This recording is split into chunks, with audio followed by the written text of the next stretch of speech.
Good morning my dear friends, my dear students. कैसे हो आप लोग? अच्छे हो ना? तो चलिए आज लोग हमारे लेक्चर की शुरुआत करते हैं। तो लास्ट वीडियो में हम लोगों ने चैप्टर नंबर 2 गड़बड़ झाला, ये जो हमारी कविता थी, उसके क्वेश्चन आंसर देखे थे, राइट। आज हम लोग पेज नंबर 17 पर ग्रामर का जो पार्ट है वो देखने वाले हैं। तो चलिए आप लोग अपना नोटबुक और टेक्स्ट बुक दोनों ही अपने सामने लेकर आइए। आ गए? चलिए हम लोग स्टार्ट करते हैं। तो आज का हमारा ग्रामर क्या है देखते हैं। अब तक हमने सीखा संज्ञा के भेद। अभी तक हम लोगों ने संज्ञा के भेद सीखे थे। अब आगे चीनू, तुमने कविता पढ़ी जिनको अपनी हिंदी की पुस्तक में दिया गया है। और यहाँ पे आप गौर कीजिएगा, यहाँ पे ने, को और की में ये जो शब्द है वो रेड इंक से लिखे गए हैं। चीनू, हाँ सभी कविताएं पढ़ी है। चिकू, इसमें से तुमको कौन सी सबसे अच्छी लगी? चीनू, मेरे लिए चुनना मुश्किल है, सभी बहुत अच्छी है। तो ये जो कन्वर्सेशन था चीनू और चीकू में, उसमें से देखो कुछ शब्द जो है वो हाईलाइट किए हैं। अभी देखते हैं वो हाईलाइट क्यों किए हैं। चिकू और चीनू की बातचीत में प्रयुक्त हिंदी शब्द पर ध्यान दे। इनसे शब्दों के आपसी संबंध का बोध हो रहा है। और ये कारक शब्द है। ये जो हम लोगों ने हाईलाइट जो शब्द किए हैं उसे कहते हैं कारक शब्द। संज्ञा या सर्वनाम के जिस रूप से उनका संबंध वाक्य के अन्य शब्दों के साथ जाना जाए उसे कारक कहते हैं। तो कारक किसे कहते हैं हम लोग? कारक किसे कहते हैं? कारक कहते हैं संज्ञा या सर्वनाम। संज्ञा जो होती है या जो सर्वनाम होता है, सर्वनाम के जिस रूप से उनका संबंध, मतलब ये जो सर्वनाम होते हैं सर्वनाम के जिस रूप से उनका संबंध वाक्य के अन्य शब्दों के साथ जाना जाए उसे हम लोग कारक कहते हैं। कारक के 8 भेद होते हैं। ये जो कारक होता है उसके 8 भेद होते हैं। इस पाठ में 4 भेदों के विषय में जानने के लिए निम्न तालिका देखें। कुल मिलाकर कारक के 8 भेद होते हैं, पर इस पाठ के अनुसार इस पाठ में हम लोग सिर्फ 4 ही कारक के भेदों को देखेंगे, जिसमें से पहला कारक का जो भेद है वो है कर्ता कारक। दूसरा भेद है, उसका नाम है कर्म कारक। दूसरा भेद है, उसका नाम क्या है? कर्म कारक। जो तीसरा भेद है, उस तीसरे भेद का नाम है करण कारक। और इस बात पर गौर कीजिए कि पेज नंबर 17 पर जो लास्ट लिखा है करण कारक, और पेज नंबर 18 पर भी सेम उन्होंने बाय मिस्टेकली उनसे सेम रिपीट हुआ है करण कारक। तो संज्ञा का चौथा भेद जो है वो संप्रदाय कारक। संज्ञा का कारक का चौथा भेद कौन सा है? संप्रदाय संप्रदान कारक। तो अभी तक हम लोगों ने ये जो कारक किसे कहते हैं ये देखा। अभी हम लोग इस कारक के ये जो 4 भेद है, इस कारक के ये जो 4 भेद है उनको हम लोग देखने वाले हैं। तो चलिए शुरुआत करते हैं। सबसे पहला है कर्ता कारक। कारक का सबसे पहला भेद कौन सा है? कर्ता कारक।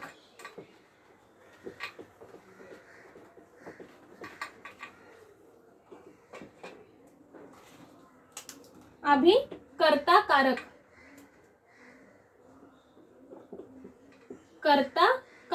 अभी कर्ता कारक किसे कहते हैं? कर्ता कारक अर्थ जिससे कार्य करने वाले का संबंध क्रिया से जाना जाता है। हम लोगों को पुस्तक में उसका अर्थ, बुक में उसका अर्थ क्या लिखा है, जिससे कार्य करने वाले का संबंध क्रिया से जाना जाता है। मतलब कर्ता कारक मतलब क्या, ये जो कारक है वो उसे कर्ता कारक मतलब जिससे कार्य करने वाले का संबंध, जो कार्य कर रहा होता है उसका संबंध क्रिया से जाना जाता है।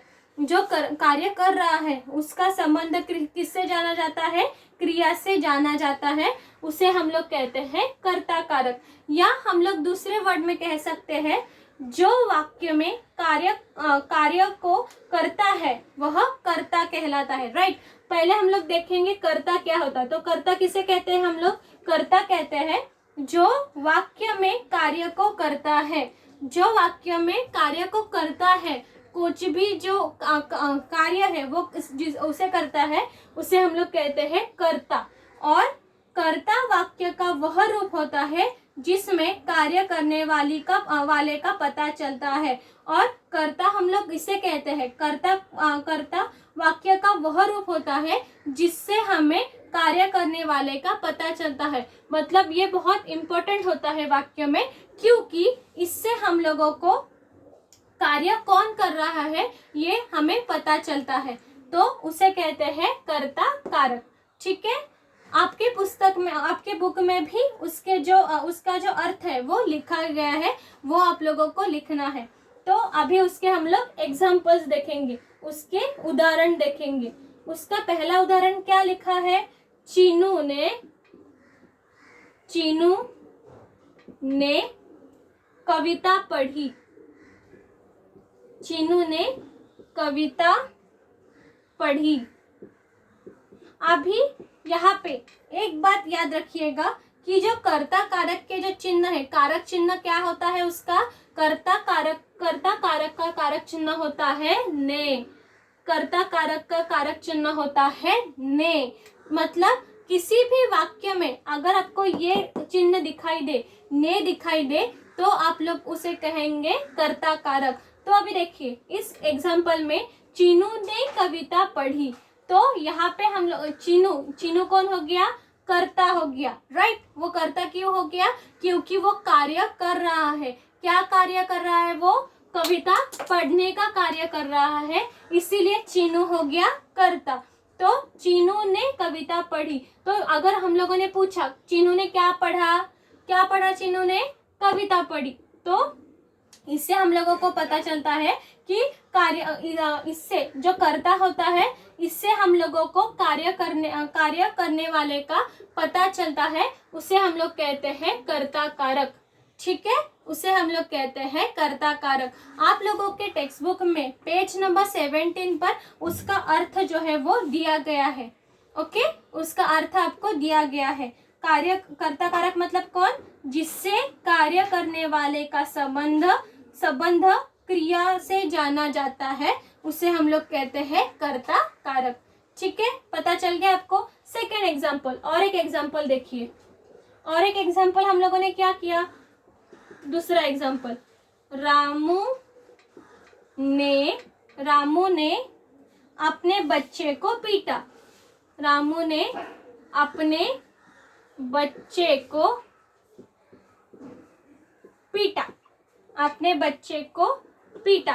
तो यहाँ पे कर्ता कौन है, यहाँ पे कर्ता है रामू, और वो कार्य क्या कर रहा है, बच्चे को पीटने का कार्य कर रहा है। राइट, वो बच्चे को पीटने का कार्य कर रहा है।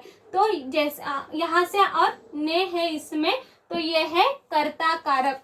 ठीक है, समझ गए आप लोगों को। एक बार मैं आपको फिर से दोहराती हूँ, जो वाक्य में कार्य करता है उसे हम लोग कर्ता कहते हैं। जो है पहले वाक्य में है चीनू, दूसरे वाक्य में है रामू।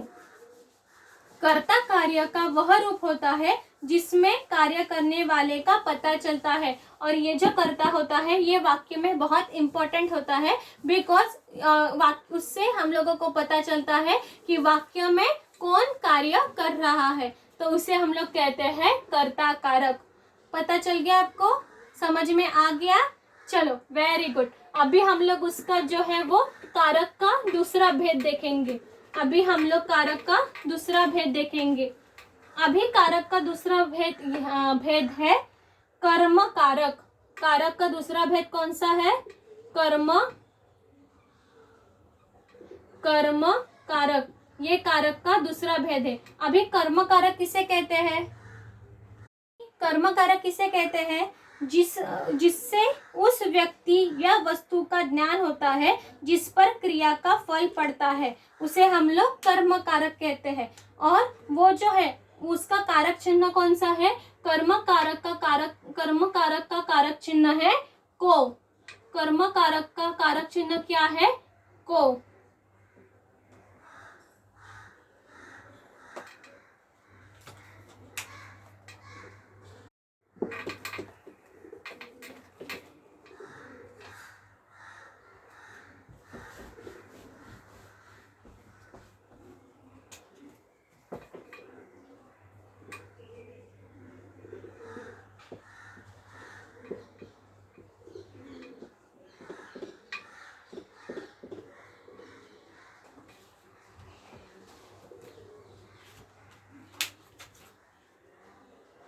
जो मेरा पेन था वो खत्म हो गया, इसीलिए मैं ये नया पेन जो ब्लैक कलर का है वो यूज कर रही हूँ, इसलिए आई एम सॉरी। तो चलिए कर्म कारक की ओर बढ़ते हैं। कर्म कारक किसे कहते हैं? कर्म जिससे उस व्यक्ति या वस्तु का ज्ञान होता है जिस पर क्रिया का फल पड़ता है। मतलब कर्म कारक मतलब क्या? ऐसी कर्म कारक से हमें इस बात का पता चलता है कि व्यक्ति या वस्तु का ज्ञान होता है जिस पर क्रिया का फल पड़ने वाला है। मतलब क्या होना, मतलब हम लोग उसे दूसरी भाषा में क्या कह सकते हैं? कर्म कारक हम लोग उसे कहते हैं जिससे उस व्यक्ति या वस्तु का ज्ञान होता है। कर्म कारक मतलब क्या? जिससे उस व्यक्ति या वस्तु का ज्ञान होता है जिस पर क्रिया का फल पड़ता है। तो उसका एग्जाम्पल अगर हम लोगों ने देखा तो उसका उदाहरण एग्जाम्पल हम लोग क्या लिखेंगे? पहला है चीकू ने चीनू को बुलाया। चीनू को बुलाया। यहाँ पे को ये हो गया कारक चिन्ह। और यहाँ पे चीकू ने चीनू को बुलाया, यहाँ पे ये हो गया कर्ता, राइट? क्योंकि इसने बुलाया है तो ये हो गया कर्ता। चीनू हो गया कर्म। चीनू ये होगा, चीनू को बुलाया। चीनू मतलब यहाँ पे हम लोगों ने क्या देखा कि चीनू ये हो गया जिस पर क्रिया का फल पड़ रहा है। चीकू ये करता है क्योंकि उसने बुलाया, और चीनू वो है जिस पर इस क्रिया का फल पड़ रहा है क्योंकि उसे बुलाया जा रहा है। ये क्रिया हो रही है और ये जो चीनू है उस पर इसका इफेक्ट हो रहा है क्योंकि हम लोगों ने चीनू को बुलाया है। इसके ऊपर चीनू के ऊपर इस क्रिया का फल गिर रहा है, इसीलिए हो गया ये कर्म कारक।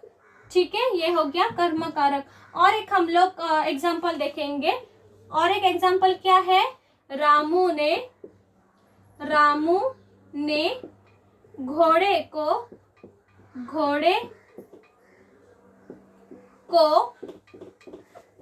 पानी पिलाया। घोड़े को पानी पिलाया। अभी यहाँ पे रामू ये हो गया कर्ता, रामू हो गया कर्ता और घोड़ा ये हो गया कर्म।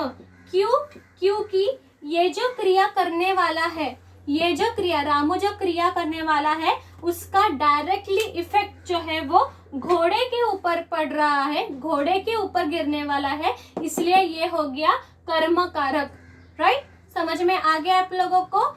मतलब इन शॉर्ट ऐसा ही होता है कि जो कर्ता होता है वो जो क्रिया करने वाला है उसका इफेक्ट जिस पे पड़ता है, उसका प्रभाव, उसका जो फल है किसके ऊपर पड़ता है, वो होता है कर्म कारक। यहाँ पे जो करता है वो है रामू, पर वो जो क्रिया करने वाला है, पानी पिलाने की जो क्रिया वो करने वाला है, उसका इफेक्ट डायरेक्टली घोड़े के ऊपर पड़ने वाला है, क्योंकि घोड़े को वो पानी पिला रहा है। तो ये घोड़ा हो गया कर्म कारक। ठीक है, समझ में आ गया आप लोगों को कर्म कारक? Very good. तो चलिए अभी हम लोग हमारा तीसरा जो है वो तीसरा कारक का भेद देखते हैं। तो तीसरा कारक का भेद कौन सा है? तीसरे कारक का भेद है करण कारक।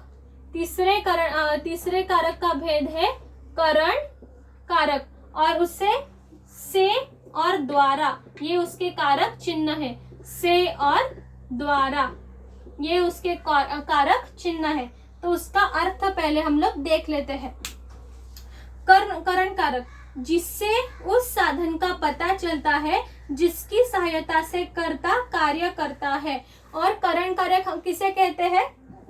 करण कारक वो होता है जिससे हम लोगों को पता चलता है कि जिसकी सहायता से हम लोग पता चलता है कि कर्ता कार्य,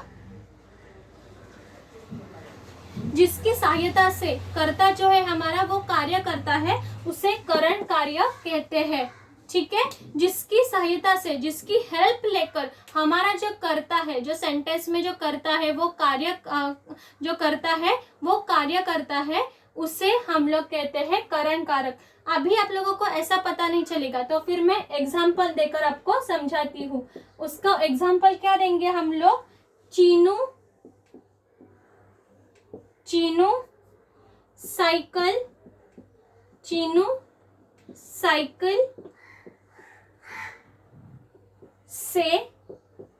साइकिल से चीकू के पास आया। चीकू के पास आया। और जैसे हम लोगों को पता है, से ये हो गया करण कारक का कारक चिन्ह। तो यहाँ पे देखो, यहाँ पे चीनू कौन है?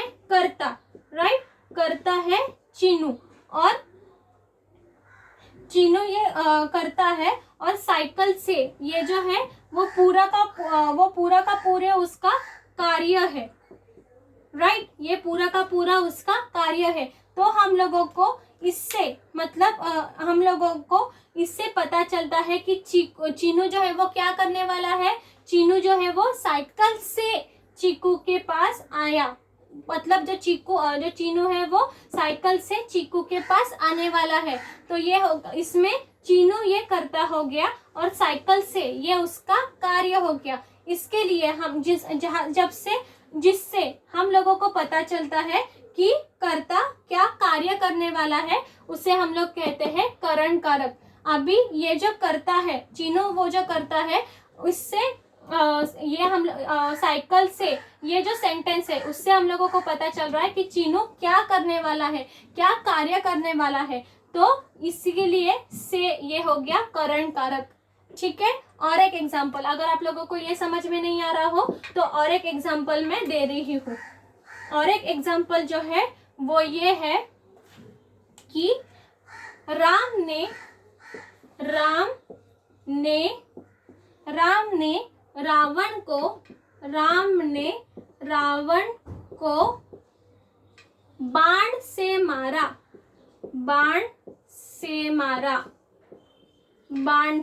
मारा। अभी यहाँ पे कर्ता कौन है? राम, क्योंकि राम मारने वाला है, रावण को राम मारने वाला है, इसलिए राम हो गया कर्ता। और हम लोगों को इस करते से हम लोगों को क्या पता चल रहा है कि ये जो कर्ता है वो बाण से रावण को मारने वाला है। ये राम की जो क्रिया है हम लोगों को इससे पता चलती है, इसीलिए उसे हम लोग कहते हैं करण कारक। ठीक है, समझ में आ गया? इसे करण कारक मतलब जिसके उस साधन का पता चलता है जिसकी सहायता से कर्ता कार्य करता है। मतलब ये करण कारक हम लोग उसे कहते हैं कि उससे हम लोगों को पता चलता है कि उसकी सहायता से, उसकी हेल्प से हमें पता चलता है कि जो कर्ता है हमारा वो क्या कार्य करने वाला है। यहाँ पे राम बाण मारने का कार्य करने वाला है। किससे बाण मारने वाला है वो इतना इम्पोर्टेंट नहीं है, पर वो जो है वो बाण मारने वाला है ये इम्पोर्टेंट है। ये जो कार्य, क्योंकि ये कार्य है तो ये हम लोगों को करते से पता चल गया, इसीलिए ये है करण कारक। ठीक है, पता चल गया, समझ में आ गया आपको। तो चलो हमारा जो लास्ट कारक का भेद है वो देखते हैं। लास्ट कारक का भेद कौन सा है? संप्रदान कारक। लास्ट कारक का भेद कौन सा है? संप्रदान कारक। संप्रदान कारक, ठीक है, संप्रदान, संप्रदान कारक। अभी संप्रदान कारक हम लोग किसे कहते हैं? तो जिससे उस वस्तु या व्यक्ति का पता चलता है जिसके लिए क्रिया की जाती है। मतलब संप्रदान कारक उसे कहते हैं कि जिससे, मतलब जिस वर्ड से हम लोगों को पता चलता है कि किसके लिए क्रिया जो है वो हो रही है। ऐसा कौन है जिसके लिए वो क्रिया होने वाली है, उसे हम लोग कहते हैं संप्रदान कारक। उसे हम लोग कहते हैं संप्रदान कारक। फॉर एग्जाम्पल, यहाँ पे अगर हम लोगों को एग्जाम्पल देना चाहे तो चीनू ने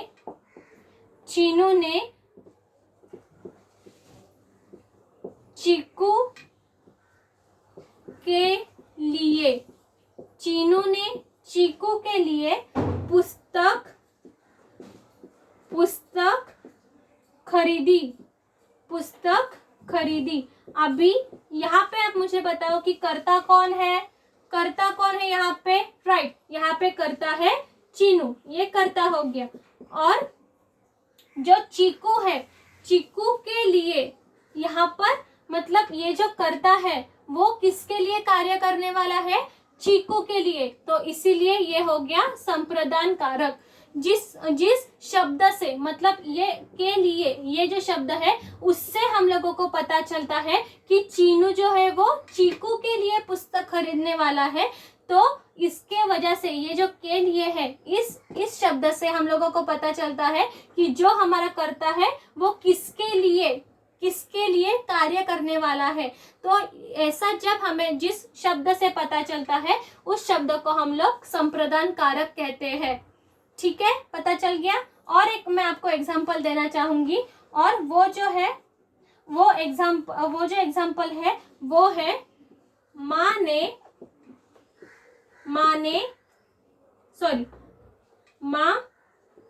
अपने बच्चे के लिए, माँ अपने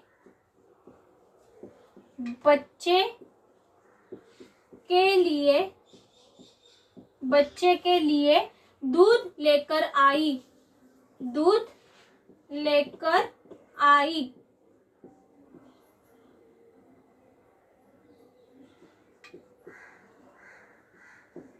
मतलब जो माँ है अपनी, उस माँ ने क्या किया? अपने बच्चे के लिए वो दूध लेकर आई। तो यहाँ पर ये जो माँ है वो कर्ता है, और के लिए इस शब्द से हमें पता चलता है कि जो माँ है वो अपने बच्चे के लिए क्या कर रही है, क्या काम कर रही है, क्या कार्य कर रही है? दूध लाने का कार्य कर रही है। तो इस शब्द से हम लोगों को पता चलता है कि जो कर्ता है वो किसके लिए काम कर रहा है। तो इसीलिए हम लोग उसे कहते हैं संप्रदान कारक। ठीक है, इसीलिए हम लोग उसे कहते हैं संप्रदान कारक। ठीक है, आपको पता चल गया। आप लोगों को जो कारक के 4 भेद थे, कर्ता कारक, कर्म कारक, करण कारक और संप्रदान कारक, ये जो 4 भेद थे वो समझ में आ गए आप लोगों को। ये देखो यहाँ पे जो आपको कारक चिन्ह दिया है, इससे आप लोगों को ये जो कारक चिन्ह है उससे आप लोगों को पता चल जाएगा कि ये कौन सा भेद है, कर्ता भेद है, कर्म कारक है, या करण कारक है, या संप्रदान कारक है। ये जो आप लोगों को कारक चिन्ह दिए गए हैं ये आप लोगों को याद करने पड़ेंगे, क्योंकि उसी से आपको पता चलेगा कि वो जो है वो कौन सा भेद है। संप्रदान कारक है, करण कारक है, कर्ता कारक है, या कर्म कारक है। इसीलिए याद रखिएगा ये जो करण चिन्ह है वो आप लोग याद करिए, आप लोगों को वो याद रखने चाहिए, रखने पड़ेंगे। ठीक है, अभी हम लोग इसके जो ये है वो देखते हैं। उपयुक्त कारक चिन्ह से रिक्त स्थानों की पूर्ति करें और कारक का नाम लिखें। आप लोगों को पेज नंबर 18 पर पहला प्रश्न जो है वो क्या है कि आप लोगों को जो फिलिंग द ब्लैंक्स है, उस फिलिंग द ब्लैंक्स में आप लोगों को कारक चिन्ह से ये जो फिलिंग द ब्लैंक्स है वो भरनी है और उसके आगे कारक का नाम भी लिखना है। ठीक है, तो पहला देखते हैं। तो पहला है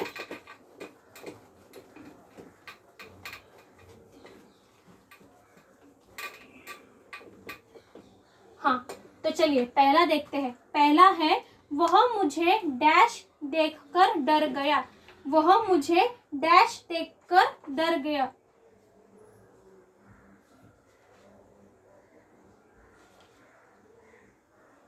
तो इसमें आएगा वह मुझसे देखकर डर गया। इसमें इस फिलिंग द ब्लैंक में से ये कारक चिन्ह आएगा और कारक का नाम आएगा करण कारक। कारक का नाम आएगा करण कारक। ठीक है, नेक्स्ट। हीना परीक्षा देने डैश कानपुर गई। तो इसमें आएगा उस कारक चिन्ह कौन सा आएगा, यहाँ पर कारक चिन्ह आएगा के लिए। दूसरे का जो ख है, उस ख का आंसर क्या आएगा, ख का आंसर आएगा के लिए। ख का आंसर आएगा के लिए। ठीक है, और कारक चिन्ह का नाम आएगा संप्रदान कारक। संप्रदान कारक। संप्रदान कारक। तो यहाँ पे के लिए मतलब हीना परीक्षा देने के लिए कानपुर गई और कारक का नाम आएगा संप्रदान कारक। ठीक है, अगला ग। नेक्स्ट कौन सा है, आशिमा डैश कविता लिखी। उसमें अभी आप मुझे बताओ कौन सा कारक चिन्ह आएगा, बताओ। राइट, इसमें ने ये कारक चिन्ह आएगा। ने ये कारक चिन्ह आएगा और कारक का नाम आएगा कर्ता कारक। कर्ता कारक, ये उस कारक का नाम आएगा। ठीक है, ग का आंसर है ने, मतलब ये आशिमा ने कविता लिखी और कारक का नाम आएगा कर्ता कारक। Okay, next. अभी घ। नेक्स्ट है पुलिस ने चोर डैश पकड़ा। पुलिस ने चोर को पकड़ा। पुलिस ने चोर को पकड़ा। को ये आएगा कारक चिन्ह और कारक का नाम आएगा कर्म कारक। कारक का नाम आएगा कर्म कारक। नेक्स्ट, माताजी रेल डैश कोयम्बटूर गई। इसमें अभी कौन सा कारक चिन्ह आएगा, राइट, इसमें से ये कारक चिन्ह आएगा। इसमें से ये कारक चिन्ह आएगा और उस कारक का नाम होगा करण कारक। करण कारक। ठीक है, आपको पता चल गया। Okay, next. दिए गए कथनों में सही कथन के सामने सही और गलत कथन के सामने गलत का निशान लगाइए। ठीक है, पहले हिंदी भाषा में शब्द स्त्रीलिंगी और पुल्लिंग होते हैं। हिंदी भाषा में जो शब्द होते हैं वो स्त्रीलिंगी और पुल्लिंगी होते हैं। हाँ, होते हैं। तो उसका आंसर आएगा, उसके सामने आप करोगे सही का चिन्ह। ठीक है, नेक्स्ट। सभी तिथियों, नदियों और भाषाओं के नाम स्त्रीलिंग होते हैं। जो सभी तिथियां होती है हमारी, जो नदियां है हमारी और भाषा जो है, उन सारे के सारे नाम स्त्रीलिंगी होते हैं क्या? हाँ, सारे के नाम स्त्रीलिंगी होते हैं। तो सेकंड जो सेकंड है उस सेकंड सेंटेंस के सामने भी आप लोग सही का मार्क लगाएंगे। थर्ड, सभी पर्वतों के नाम पुल्लिंग होते हैं। सभी पर्वतों के नाम पुल्लिंग है नहीं, तो उसके सामने आप लोग गलत का निशान लगाओगे। हिंदी भाषा में वचनों के 3 प्रकार होते हैं। क्या हिंदी भाषा में वचनों के 3 प्रकार होते हैं? हाँ, हिंदी भाषा में वचनों के 3 प्रकार होते हैं। तो उसके सामने हिंदी भाषा में वचनों के 3 प्रकार होते हैं नहीं, उसके सामने आप लोग गलत का निशान लगाओगे। तीसरा जो चौथा सेंटेंस है वो गलत है। हिंदी भाषा में 3 वचनों के प्रकार नहीं होते। हिंदी भाषा में 3 वचनों के प्रकार नहीं होते, तो उसके सामने आप लोग गलत का निशान लगाओगे। ठीक है। नेक्स्ट, शब्दों के जिस रूप से उसके एक या अनेक होने का बोध हो उसे लिंग कहते हैं। क्या उसे लिंग कहते हैं? नहीं, उसे क्या कहते हैं? वचन। शब्दों के जिस रूप से उसके एक या अनेक होने का बोध हो उसे हम लोग लिंग नहीं कहते। तो लास्ट का जो सेंटेंस है वो भी गलत है। ठीक है। तो यहाँ पे जो हमारा चैप्टर नंबर 2 है गड़बड़ झाला, उसका जो ग्रामर का पार्ट था वो भी हमारा सिखाकर कंप्लीट हो चुका है। तो यहाँ पे हमारा 2nd चैप्टर पूरा कंप्लीट होता है। हम लोग नेक्स्ट लेक्चर में पार्ट नंबर 3 जो चैप्टर नंबर 3 है सयानी बुआ, उसे स्टार्ट करेंगे। ठीक है। तब तक आपके लिए होमवर्क ये रहेगा, पेज नंबर 17 और पेज नंबर 18 पर जो ग्रामर के क्वेश्चन हैं और जो कारक के 4 भेद है, ये जो देखो ये जो चार्ट दिख रहा है वो, और ये जो क्वेश्चन आंसर है वो, आप लोगों को ये सब जो है आप लोगों को आपके नोटबुक में लिखना है, आपके नोटबुक में ये कॉपी करना है। ठीक है। मैंने आप लोगों को सब आंसर जो है वो बता दिए हैं, आपको उनको देखकर उसे कॉपी करना है। ठीक है। तो चलिए नेक्स्ट लेक्चर में मिलते हैं। बाय।